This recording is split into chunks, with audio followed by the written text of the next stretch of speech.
So today we're doing soundtrack. So what is soundtrack? A soundtrack can be recorded music accompanying and synchronized to the images of a film, book, TV program or video game. A released soundtrack album of music is featured in the soundtrack of a film or TV show is also called a soundtrack. So, where does soundtrack come from?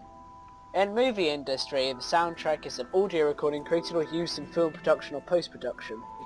Initially, the dialogue, sound effects and the music in the film each has its own separate track, and these are mixed together to make what is called the composite track, which is heard in the film. So that always means that the soundtrack is affected by what's happening in the film. And there's Chris. The contraction soundtrack came into public consciousness with the advent of the so-called soundtrack albums in the late 1940s for musicals and other films like Grease and like Jaws and anything like that. Accurately, such recordings are made from a film's music track because they usually consist of the isolated music from a film, not the composite soundtrack with dialogue and sound effects. The abbreviation OST is often used to describe the musical soundtrack on a recorded medium, such as a CD or any digital download or cassette, and it stands for original soundtrack. However, it is sometimes also used to differentiate the original music heard and recorded versus a re-recording or cover of the music. So if you had a remix of a song, it won't be the OST because the OST is the original soundtrack. There are 5 types of soundtrack recordings. Musical film soundtracks, which concentrate primarily on the songs, so like Grease or Singing in the Rain. Film scores, which showcase the background music from non-musicals like Jaws, Star Wars, The Lord of the Rings, things like that. Albums of pop songs heard in whole or part in the background of non-musicals, so like Sleepless in Seattle or When Harry Met Sally, and video game soundtracks, which are often released after a game's release, usually consisting of the background music from the game's levels, menus, title screens, promo material, so like the trailers, such as the entire songs that only segments of which were used in the game, cut screens and occasionally sound effects used in the game, but that's pretty rare.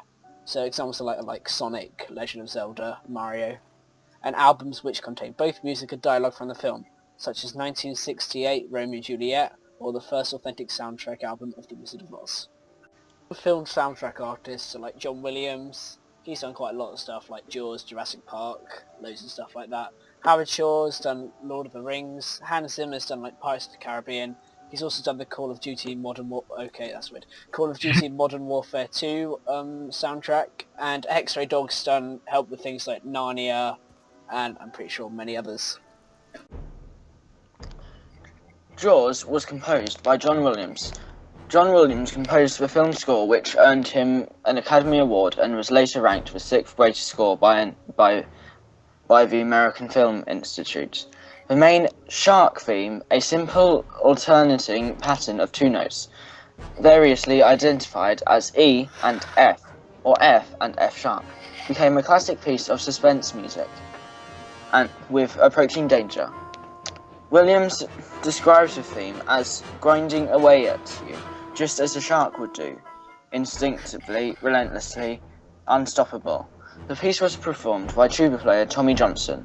When asked by Johnson why the melody was written in such a high register and not played by the more appropriate French horn, Williams responded that he wanted it to sound a little more threatening. When Williams first demonstrated his idea to Spielberg, playing just the 2 notes on a piano, Spielberg was said to have laughed, thinking that it was a joke.